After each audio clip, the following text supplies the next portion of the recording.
is up, everyone? Welcome to a brand new episode of Snaps. It is November 7th, 2022, and I'm trying to get my camera. There we go. I am so pleased to be back with you. You can see this just wide grin on my chubby 33-year-old face. And the reason being, Aaron Murray, is because both of our boys, with some huge wins over the weekend, another premier weekend of college football in the books. Welcome into Snaps, your favorite new college football podcast. Shout out to FanDuel Sportsbook app. Use the promo code SNAP when you download it. Aaron Murray, what's going on?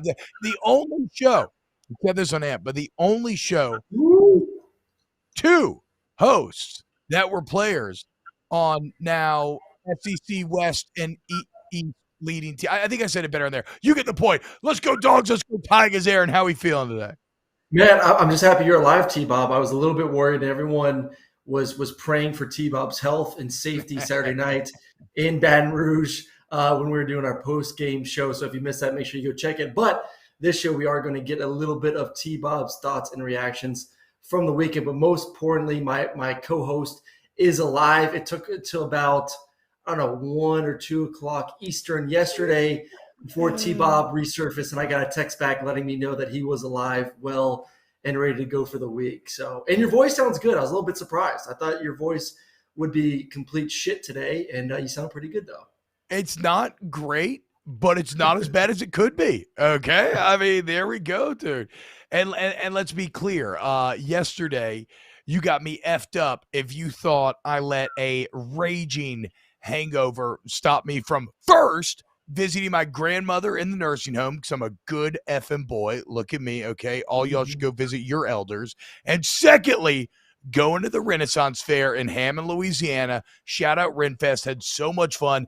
The afternoon joust, Aaron, absolutely astounding. My guy, Sir Victor, broke 3 of his 4 lances.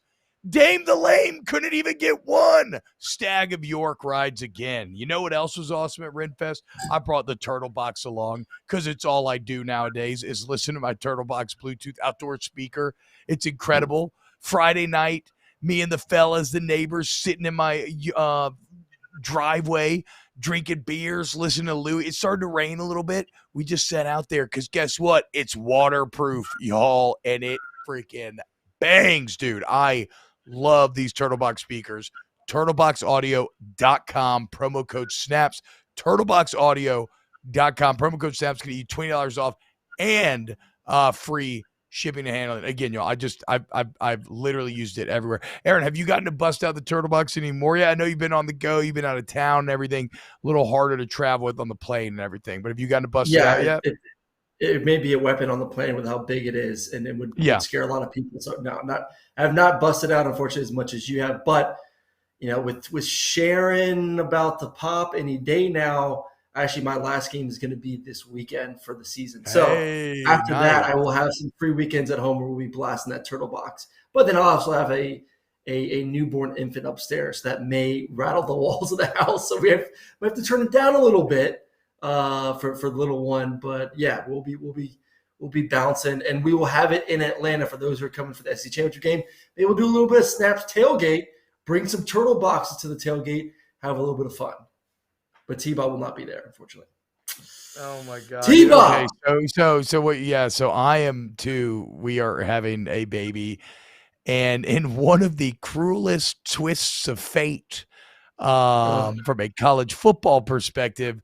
My wife, before football season started, and she's already been pregnant for a while at this point. We're like, she's like, oh no, like the baby that's gonna be due like the week of the SC championship. I'm like, hey babe, we got nothing to worry about. Trust me. Like, I mean, look, I love BK, but there is no reason to think that LSU will be playing in the SEC championship. Rob D has been saying in the chat, like he says right here, for a few weeks now, LSU and UGA in the SEC. I did not see it. Now, now it is the day before the SEC. So I've already cleared getting, clearance to do the show, but traveling is going to be a little bit tougher. Ooh, Brum started the poll out. Spicy, better win, LSU over Alabama or UGA over Tennessee? Okay, it is kind of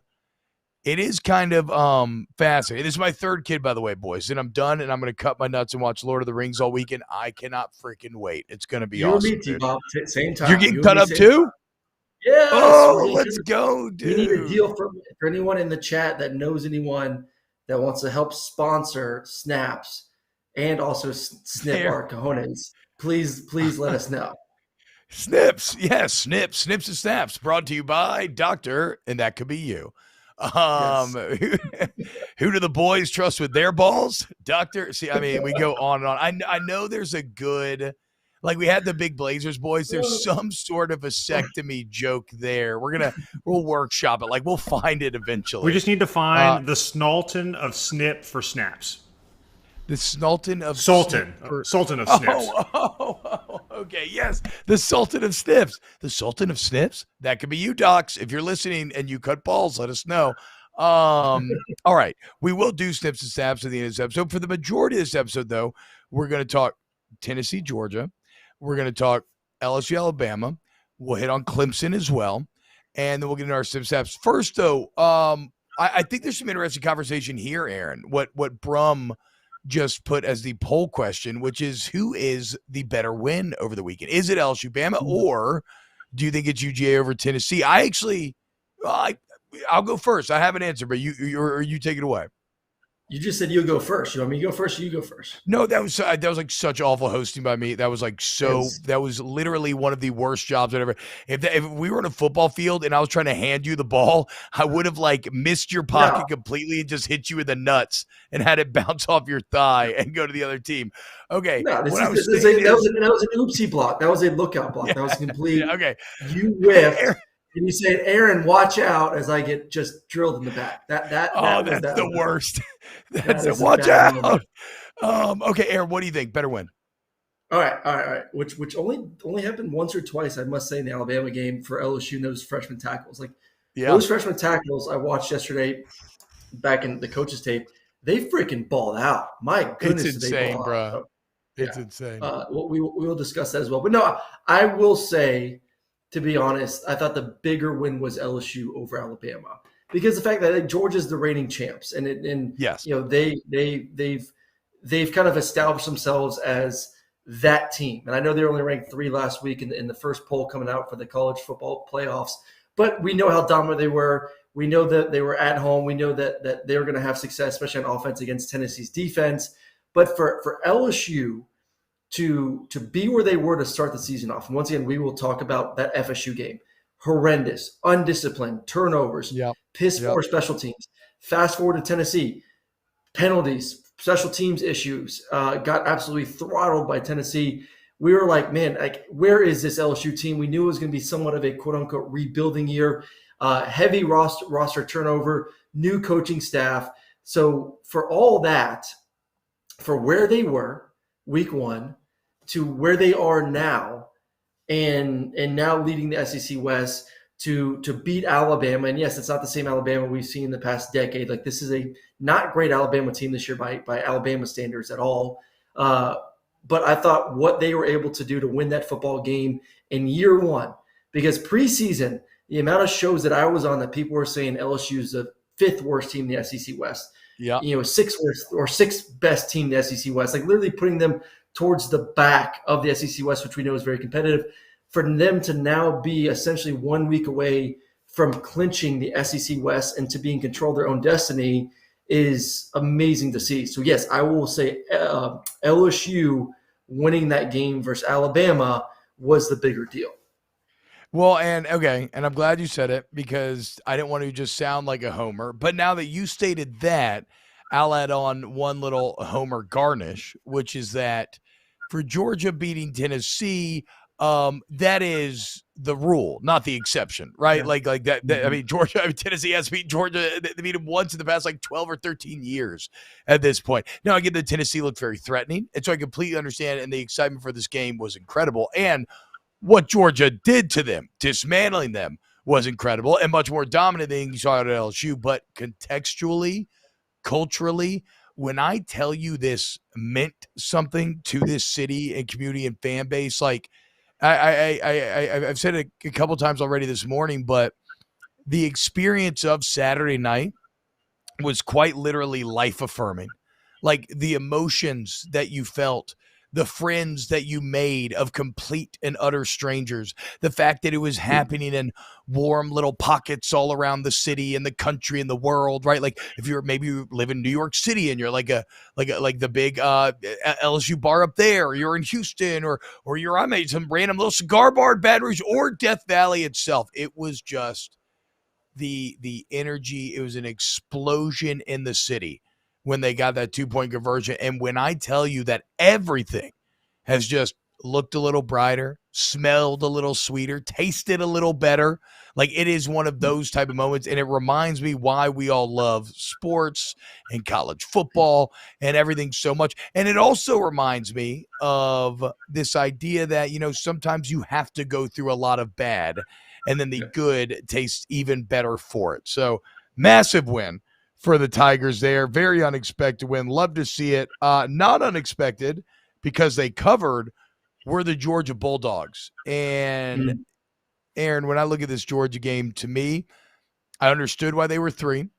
But what this game clearly showed is that when Georgia got scared against Mizzou, or maybe didn't look as dominant against other teams, it wasn't about them maybe having flaws like Ohio State or even like an Alabama or any of those schools. It was about them being bored. But when they are not bored, and when you command their full focus, woe unto you, because they look downright terrifying. I texted you during the game, like those red unis, when they play like that, those red unis, you can smell the blood. It is intimidating how good Georgia looked on Saturday. Well, it's amazing to see 5 first-rounders go off the defense, and then they still look that good on that side of the football. Yeah. And I think the statement was, and it was somewhat made the game versus Oregon to start the season off, but the statement was made that 1, Kirby right now is the best coach in America. That 2, Georgia is now the big bad boy that Alabama was for the past decade plus. Georgia is now that team. Like when Georgia walks into the stadium, they're going to win the game as they get off the bus, not when the ball snapped. Like that is now, they are that, which is amazing. Because we know the game is so much more mental than physical at times. And if you can intimidate your team, just based on your brand and who you are and what you've done on the field previous to the game, you're going to dominate on Saturdays, and that's what Georgia's going to do going forward. The biggest thing to me, which was surprising, is obviously how well they played on the defense side of the football. And I shouldn't be surprised, because Kirby is a defensive guy. When Alabama had their best defenses, Kirby was the defensive coordinator. And they've recruited at a very, very high level there. They got amazing coaches on that side of the football, amazing 4- and 5-star players that have been just waiting for their turn to go out there and play at a high, high level. But the secondary, the fact that they were able to slow down that passing attack, keep everything in front of them, and make tackles in a game, in an era where tackling has been crap, when defenders are scared to target, that the offensive players are so protective, we see sloppy tackling week after week after week after week. And that's not the case with Georgia. It's catch tackle. It's catch gang tackle. The yards after catch were limited the entire football game. And what was one of my keys for Georgia? Limit the explosive plays. And you could say this for Georgia's defense, and you could say this for LSU's defense for the majority of the afternoon or night, excuse me. Yeah. They did not give up those big plays. It's if you're going to score, drive the length of the field, and then make the offense execute inside the red zone. And Georgia did that the entire game. We're not going to give up the big play. We're going to keep everything in front of us. We're going to stop the run, and we're going to make you one-dimensional. It was absolutely perfect. If they play like that on defense, there is not an offense in this country that can put up points against Georgia at a consistent clip. That was the best offense in the country, and you shut them down. There is not an offense even close to what Tennessee was producing heading into that football game. Well, and so Bilbo in the chat says the formula to beat Tennessee has been found, but the problem is the formula is just have like 22 NFL guys as your 22 starters. Like I don't think that's replicable formula. I mean, Whipmaster Hart says, talking about Georgia, with numerous injuries too, UGA is deep. And that to me is the takeaway here. It is the depth of the Bulldogs replacing, because like when LSU won in 2019, and granted 2020 made this work because of COVID, so you lost guys like Shelvin and Jamar Chase, right? So you lost some talent that you still would have had. But when LSU lost all those guys in 19, what they didn't have that Georgia does have to fall back on, LSU didn't have multiple years of like literal number 1 or 2 recruiting classes. Now, they were no slouch, right? But we're talking about trying to defend a national championship. And so what you're seeing now is what you get for all the hay in the barn that Kirby Smart has amassed over the last few years, where, yeah, it feels like pretty much every year for the past, since he got the job at Georgia, the Bulldogs have been 1 or 2 recruiting, and that is paying dividends. And think about this, at a time when Nick Saban has taken, who's the Vanderbilt tackle? Doesn't matter. Vanderbilt tackle, Jahmyr Gibbs from Georgia Tech, Eli Ricks from LSU. Georgia took, 1 transfer or no transfers? I think no transfers. I think none. As well. None. Georgia took no transfers in a day and age where that's how everybody else is needing to improve, but it's because they didn't really need to improve anywhere because they've recruited so well that they have guys at every single position. They are the new unquestioned main dragon of the realm. Kirby Smart has officially, especially if they can close the Natty this year, but already the apprentice has now become the master. Now, it remains to be seen over time how Georgia will, because really the dragon that Kirby is chasing, it's one of the worst kind of chase. It's kind of like LeBron and MJ, where it's a legacy dragon. It's one that takes a lifetime of work to try to get there. So I'm not here to say that he'll end up with a better resume than Saban or anything like that. Maybe he won't want to work as much. Like, whatever. The point is, he could. No, he definitely could. I'm not saying he can't. I'm saying that will only be an over time.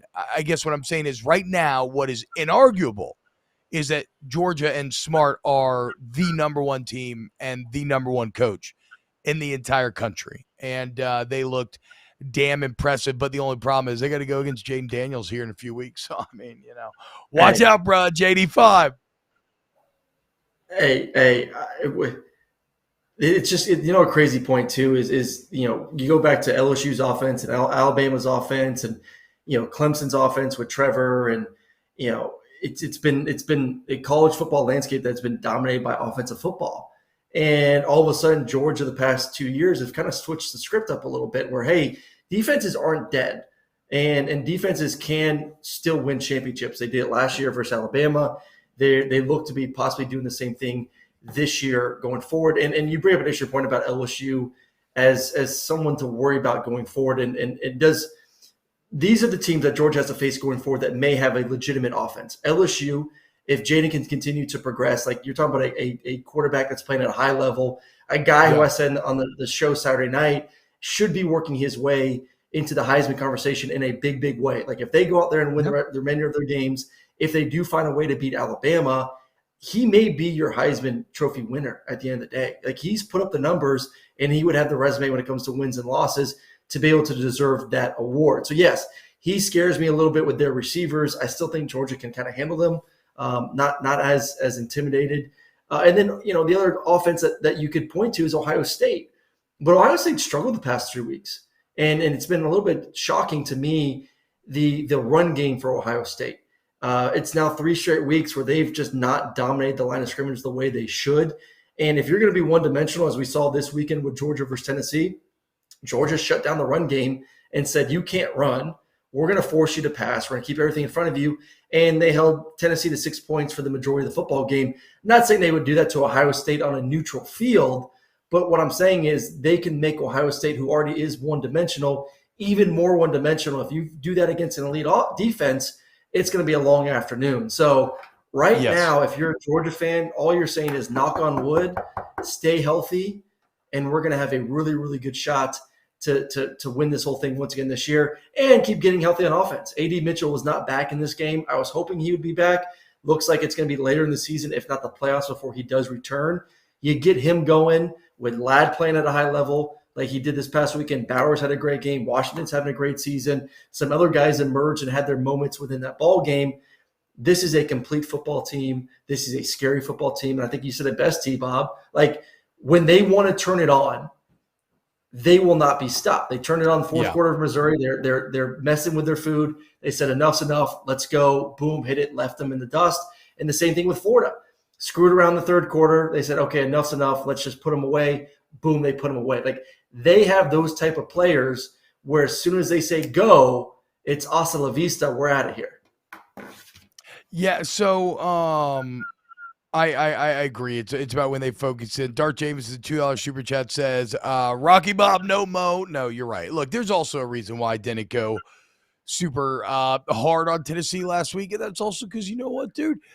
I've been really getting to love the UJ fan base, meeting y'all all in here and Aaron and everybody. It's pretty cool for Snaps, and in our first year, both teams could be heading to Atlanta. We'll talk to you more about it a bit later on. Andy J, the $5 super chat says, shout out to my buddy Joe Sloan for the development of Jaden Daniels. Yeah, Sloan's kind of one of the unsung members of the LSU offensive development. That's the quarterback's coach who's not the OC, which is one of the interesting wrinkles with LSU, is that Mike Denbrock, the tight ends coach, is the OC, and Brian Kelly actually spends every single meeting with the quarterback. So it's kind of a weird zone in which Sloan is operating, but he's done a nice job. Josh Rumsey says, the new top dog of this sport, bye-bye Bama, R.I.P. Saban's coaching career, which is the best coach career and probably always will be. Yes. It is funny, dude. I mean, I have been beaten over the head by Saban so many times that I cannot believe that it would actually, that this is actually anything long-term. But you made a very good point on AMP, Aaron, where I'm like, I would still bet that Saban would like bounce back from this. But you were kind of, you made the very simple point of like, okay, but if last year didn't cause you to get re-locked in and you had all these good players, like, what's the difference next year? Yeah. No, like last year, like you just said, and I kind of touched on earlier, like they lost to Texas A&M, that incredible streak of Saban beating his former coordinators ended there in Aggie land. Then you go on and you lose the national championship to Georgia and another former coach and Kirby Smart. And what was the talk all off season? Oh, Nick Saban's going to, focus in like never before. And he's pissed off. Yep. And he's got Bryce and Will Anderson and, watch out. He's got a receiver the portal and he got Gibbs in the portal. Like they're going to dominate. And he's once again, super, super zoned in. And this is by far the worst season I've seen Alabama play football, maybe ever, at least during the Nick Saban era, or at least in the past 10 years, 12 years. Should have lost to Texas. Quinn Ewers is healthy. That game probably goes Texas's way. Was a play away from losing to A&M, who is god awful, who may be the worst team in the SEC, maybe slightly better than Vanderbilt. That's it. Almost lost to them at home. Then you lose to Tennessee, and now you just lost to Brian Kelly in his first season at LSU. So, like you just said, like I said earlier, like if last year couldn't get you ready to go, and you brought in everything that you felt like you needed to be brought in to have success this year, what makes me think that next year is going to be any different when you lose Bryce, when you lose Will Anderson? And yes, they're like Georgia, and they've recruited at a very, very high level, but it goes back to the quarterback position. If you can't win with Bryce, and we've seen what their backup looks like right now, unless you go out there and get some stud in the portal, what is Alabama going to be next year? Gibbs is going to be gone. All their top guys are going to be gone. So where you look at LSU, young, just won, not afraid to play Alabama. Georgia Georgia's young on defense too. Let me tell you, Georgia on both sides of the football is extremely young, extremely, extremely young on both sides. They're going to return the majority of their starters on both sides of the football next year. Will be the heavy, heavy favorites to win the Natty in 2023.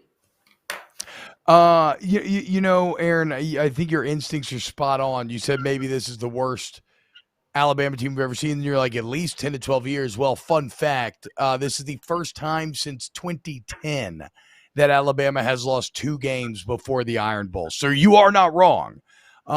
This is now I do believe. Okay, yeah, that was the last time LSU would have beat him in Tiger Stadium as well. And look, we all know what they ended up going on to do after that, but we will see. I mean, every year Saban's a year older. Every year there's more complaining, more cracks. We'll have to see. One thing about it, Aaron, and this is what, like, Bama's O-line is bad. And we can get to it more excited. A couple more thoughts on Georgia, Tennessee real quick, but we'll get to it. Bama's offensive line is actually objectively, statistically bad for 2 years in a row now, and that's why I think the main reason why they're struggling. Okay, real quick on UGA, Tennessee. The other thing, okay. Georgia stopping the run. You blew all of our minds last week when you told us that Tennessee actually ran the ball more than Georgia did. Tennessee, 42 carries for 94 yards. 42 for 94, not even 2.5 yards a carry, Aaron. That defensive front, and then it all goes back to the DBs as well, being able to contain their matches. But like, that defensive front was dominant, as scary as anything I've seen. And then offensively, Stequavius is a monster when he wants to be. Again, like, I don't know what it is. He is someone who loves the big stage. And when you put him on the big stage, he has been at his best. I mean, look at the Natty last year, the Oregon game this year, and now this first half in this game specifically, he was nearly perfect. And it created a hole where then they could just kind of cruise the rest of the way and didn't have to, like, keep pushing and going for big plays. Like, when he wants to, Stequavius is he's a Heisman caliber guy that is not going to get in the conversation because they dominate so much and play a style that doesn't put his stats first. He'll be in, I shouldn't say not in the conversation. I just don't know if he'll win.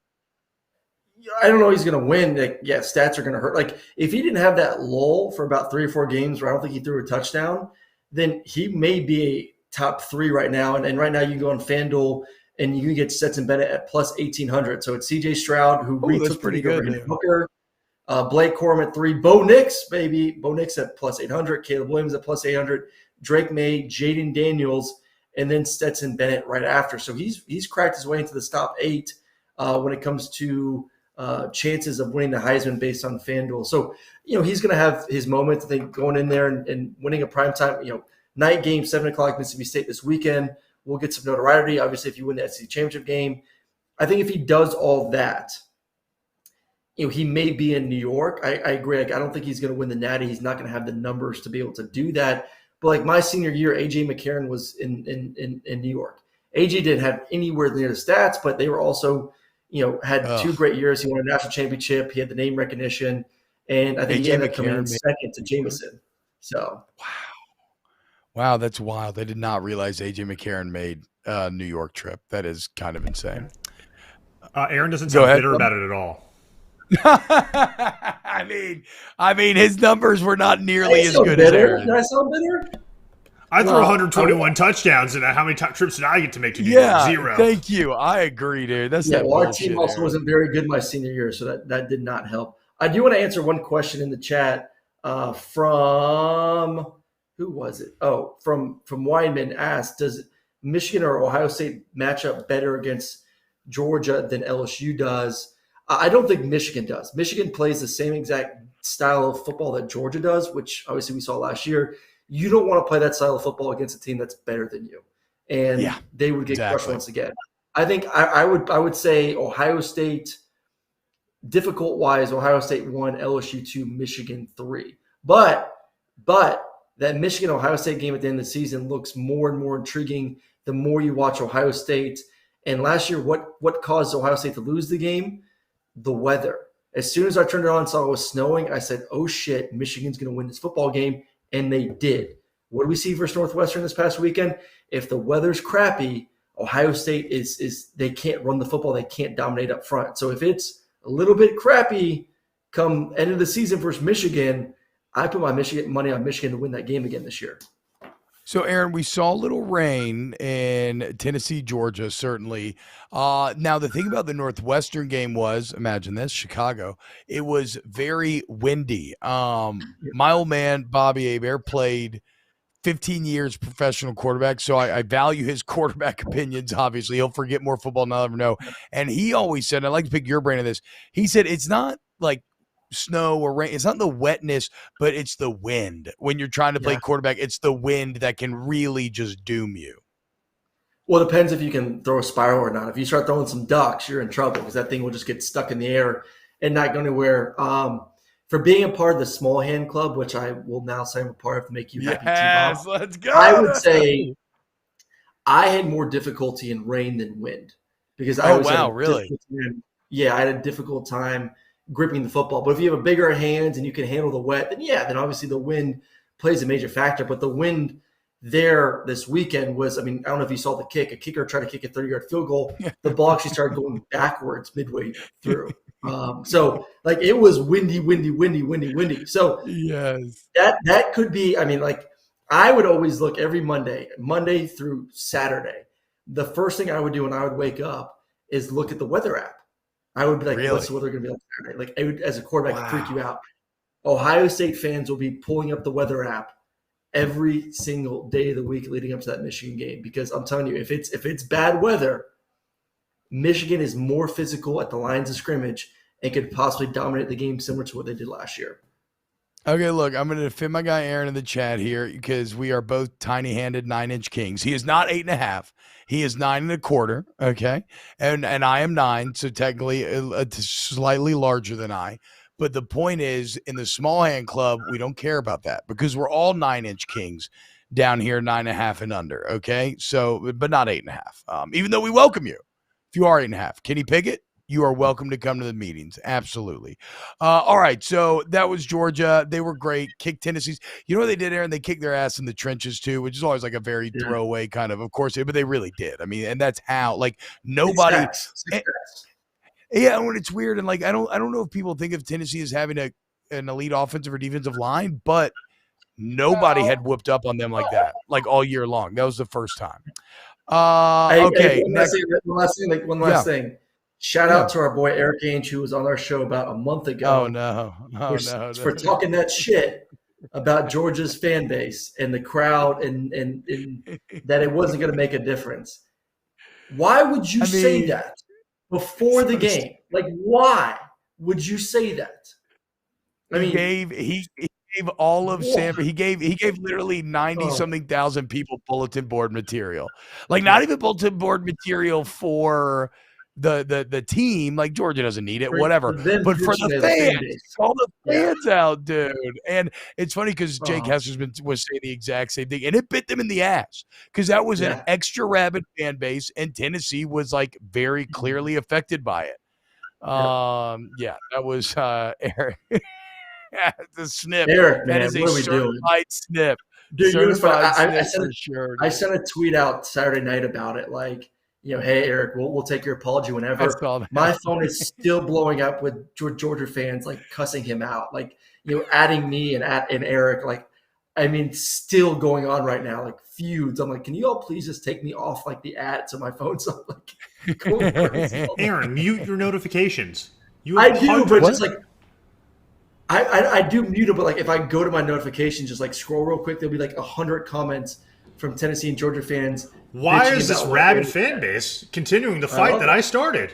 Who could have possibly seen that coming? No. For Eric, and I started it for him. So Eric drew first blood. Okay, this is Rambo. If you can't handle the fight, don't get your knife out, dude. Okay, is that old saying? Next on the list, LSU, Alabama as the fucking Tigers, dude. I told you. Vivisect Nick Saban in front of everybody. Look, my favorite, but before the game, somebody texted me. Actually, he has a barbecue joint that I love in New Orleans, and he texted me and he was like, "Hey, what'd you think of her day?" And obviously, like, I'm like, whatever, dude. LSU's gonna win. Because that was my mindset. Is that like I'm just ignoring all realities, and just saying that. And I was like, the reason why I want them to win, though, it's not even for like a chance to go to Atlanta. It's nothing about. Yes, beating Alabama was nice. I wanted LSU to win because I wanted Alabama for the first time in a long time to have real fear of the future. to have real fear that maybe these cracks that we've been trying to ignore, we've been trying to paper mache over, maybe these cracks are not just real, but maybe they're widening. And so, yes, coming off of a year in which you lose to Texas A&M and you lose to Georgia and watch Kirby Smart ascend past you, you have now lost 2 games for the first time since 2010, 2 games before the Iron Bowl. For the first time since 2010. You just lost to Brian Kelly in year number 1. Brian Kelly had never beaten Nick Saban. Now, granted, let's acknowledge that there is a bit of a logical fallacy in there, potentially, in that Brian Kelly was only facing the best Alabama teams, but he had still never beaten a Nick Saban team, and he took a year 1 LSU team that has 2 freshmen starting offensive tackles, a freshman defensive linebacker that is their most productive defensive player, a true freshman tight end who caught the biggest touchdown and the 2-point conversion in the game, and then a bunch of other transfers. You got Joe Fouché, highest graded player, the defense coordinator at PFF. He's an Arkansas transfer safety. Mekhi Wingo, the interior defensive lineman, who's been the highest graded defensive lineman in the SEC all year. He's a freshman transfer from Mizzou from last year. So Brian Kelly just took this Frankenstein's monster of a team, right? This mishmash, popsicle sticks, glue, duct tape of a team that at first looked exactly like that. Frankenstein taking its first steps in that first game against Florida State, and he just beat Alabama and Nick Saban with a Heisman Trophy winning returning quarterback. Like, that is borderline insane. Nick Saban's been in Alabama for 15 years, as we said. He's had a decade and a half of stacking number 1 and number 2 classes, and yet LSU manages to win here in year 1. So when I talk about real fear of the future, real worry about, can Saban stay on top? Alabama fans are going through it today. And it's because they see Kirby and Georgia, who are now clearly number 1.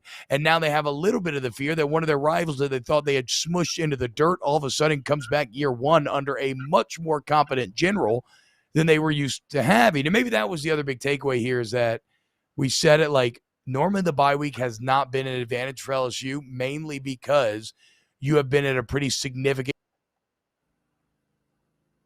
You can wonder, okay, is that still going to be the case? And with Matt House had a masterful game plan defensively. Mike Denbrock's really doing a great job of stressing all the areas of the field offensively. And so, no, for the first time in a long time, I think LSU's coaches actually helped LSU win this game instead of maybe them like kind of winning in spite of them.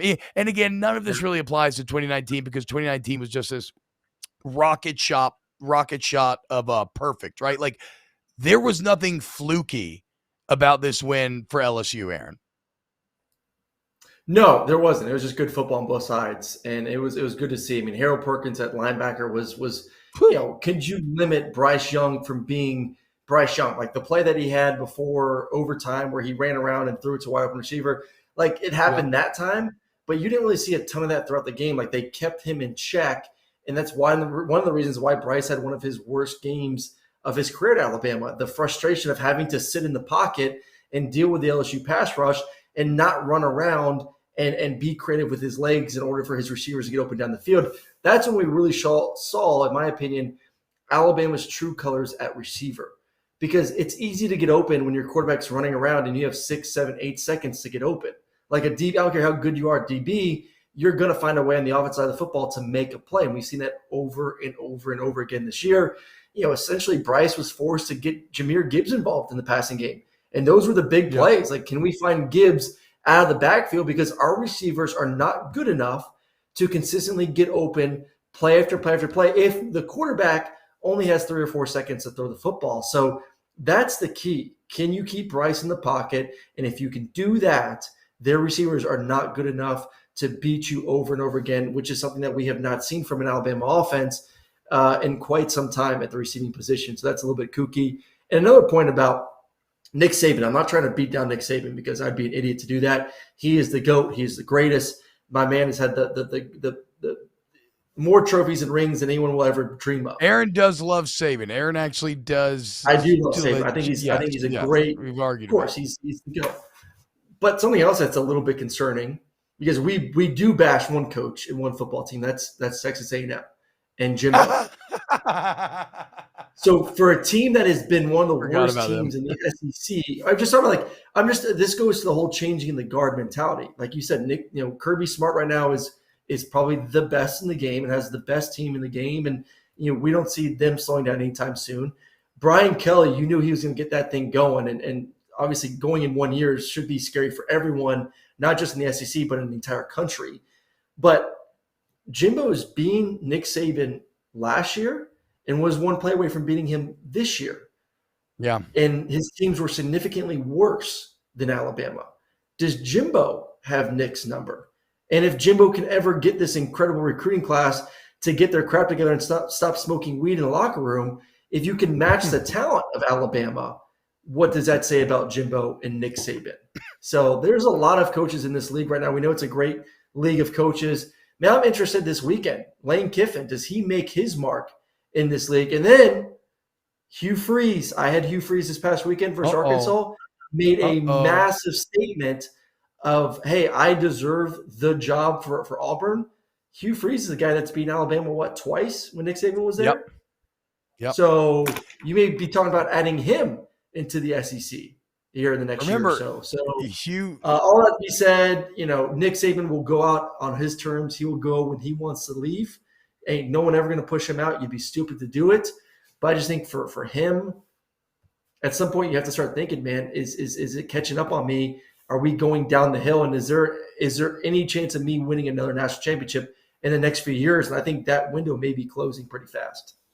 So that is very interesting. I thought maybe it was productorial overreach by Brum putting the question in the chat, will Saban win another title at Alabama? But in light of Georgia's success, it's, again, Aaron, it goes back to your other point. Like, if you couldn't do it with Bryce Young, like, who are you going to get to do it with? Anderson. And Will Anderson, yes. And Will Anderson. And Battle. I mean, at SEC Media Days, we were saying this might be the best collection of 3 players that we have ever seen a school take to SEC Media Days. And Gibbs may be the best running back in the nation. Best running back in the nation. So, you want to talk about football cliches then? And I know this shit gets boring, but hearing it. But when people talk about the trenches, it all starts up front. Controlling line of scrimmage. Look, cliches are boring, but a lot of times cliches are rooted in truth. They're boring because they're obvious, right? And so how do you have a Bryce Young, a Will Anderson, how do you have all these guys, Jahmyr Gibbs, and not find the success that you're used to, Aaron? And it's because for the second year in a row, and even more so this year, the offensive line is bad. They lose Evan Neal, but then you think you replace it for old boy from Vanderbilt, you're fine. No, the offensive line is bad this year. They're 116th in O-line penalties per game. They're 124th in blown run block rate. They're 109th in total block blown rate. They gave up over 20 pressures to LSU. That's how Bryce Young got held to under 50% passing. Like, this is not an Alabama offensive line that is capable of not only setting Young up for success, but helping them to mask some of the deficiencies they have as weapons, right? Like, certainly if they had some of their receivers of the past, those numbers would probably be better also. But that is one of the main issues, that if Alabama does want to win another national championship, they have to get back to those dominant offensive lines. Like, I mean, bro, I remember back in and this is a different side of football then, but like 2011 and 2012, sometime around there, they had backs averaging 4.5 yards before contact. Like, those lines were so good that guys were getting half a first down before they even got touched on average. Now they're 124th in run block rate. Like, that's awful. And that is something that you would think Nick Saban get fixed, but with Kirby Smart sucking all the oxygen out of the room again, it's just really, really tough, dude. Yep. Hey, let's go. Yes, dude. Look at this. This picture doesn't get some more likes from our chat right now. If that picture doesn't get some more likes from the chat room, come on. Yes, Nick Saban. Nick Saban, give me your tears. Saban, are you upset, Saban? Did you lose? Oh, no, Nick Saban, I'm so sorry. Oh, come here. Oh, are you mad at Bill O'Brien, Nick Saban? Oh, come here. That's been my favorite. That's been my favorite part is all my Alabama friends just texting about how much they hate Pete Golden and Bill O'Brien. And then you got Aaron Suttles going on like next round day talking about how bad Bill O'Brien is and oh man. And they're all my friends are all pissed at the SEC transfers. Like Eli Ricks, who's the other one? Jermaine Burton. Like these freaking traitors, dude. They're soft. It is kind of the classic thing. Like in Game of Thrones, Aaron, not in the show, even though I think this may have come up at some point in the show, but certainly some of the histories of Westeros, and this is a real life history thing as well. There's been situations where, like, let's say one guy betrays one side for the other. And that betrayal severely helps the new side, but the new side leader will basically reject that guy's service after taking advantage because, like, how can I trust you? Like, you just broke your oath. I don't care if it helped me. You just broke your oath. How can I trust you? That's what you got going on at Alabama a little bit right now. You welcome in oath breakers, you reap what you sow, okay? Are you saying Eli Ricks is, the Kingslayer right now? It's not, well, okay, so the difference there would be that Baratheon accepted the Kingslayer service, right? But that is opposed to a guy like Barristan Selmy, which, look, it's a deeper conversation as far as Game of Thrones goes, because, like, what Jaime was probably right to do what he did to the Mad King, and Selmy's probably, like, morally wrong to stay loyal, but he did maintain his oath, whereas Jaime did not. So, look, man, you take in oath breakers, you reap what you sow. Speaking of Jaime, I don't know why that's made me think of him. What about Clemson this weekend? I don't know why Dabo and the Lannisters, maybe the blonde hair. I don't know. He looks like a little bit of Lannister. Something. Yeah. Whatever. Yeah, you're right. We can't end this show without making fun of Clemson. We've talked I could talk LSU beating Alabama forever. Shout out Tigers. Shout out Bulldogs. Again, here on Team Snaps, all we do is cheer for teams that look like they're going to go to the SEC championship, okay? Just a couple of top 10 boys chopping it up. Subscribe to the pod, share with your friends. You know who's not in the top 10 boys club anymore? Clemson. Actually, let me double check that. Are they? No, they're not. Clemson getting their ass handed to them by Notre Dame in the same building where Marshall and Stanford went and won earlier this year. Finally, Aaron, they have been exposed. Shout out to Marcus Freeman and the Irish doing the Lord's work and making sure that Clemson does not sniff the CFP. It was a little astonishing. And it was going to be somewhat of a defensive struggle. It doesn't help that I think Notre Dame returned a punt to start the game, but watching it, how much Notre Dame dominated up front. I said, one of my reasons why I thought Clemson would win is because Notre Dame would be one-dimensional, and Notre Dame's quarterback would not play well, which he didn't play well. But they were able to run the football. So if you're telling me that, hey, our quarterback, Drew Pine's going to have a horrific game, but we're still going to score points on Clemson, I would have called you crazy. Like, no way. Like, if Clemson knows he can't throw it, that defensive line, that defense is just going to load the box, and they're going to dominate. But this was a true old-school game of, run the football, dominate the line of scrimmage, special teams, and don't make mistakes. And Clemson lost in all those categories, turnovers, making mistakes, and they lost the line of scrimmage. And Notre Dame dominated up front, especially in the second half, which was surprising. Like, they bullied Clemson. And I will touch on, obviously, this quarterback situation. Is DJU the answer? Is DJU good? No, he's not. We've seen 2 years from him. He's not a guy that's going to lead you to a championship, but neither is Cade Klubnik right now. And it sucks. And I know everyone's calling for Cade Klubnik. And everyone's saying, hey, put Klubnik in. He's not better than DJU. You just, as a Clemson fan, have to realize that you're not a great football team this year. You don't have a quarterback. Your receivers are average. Your offense in general is average. Your scheme is not very good. That's the problem.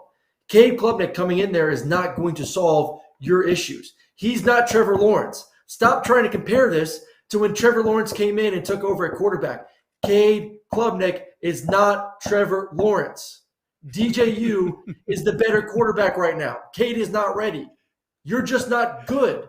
And you just need to accept the fact that Clemson, you're not a good football team this year, and be done with it.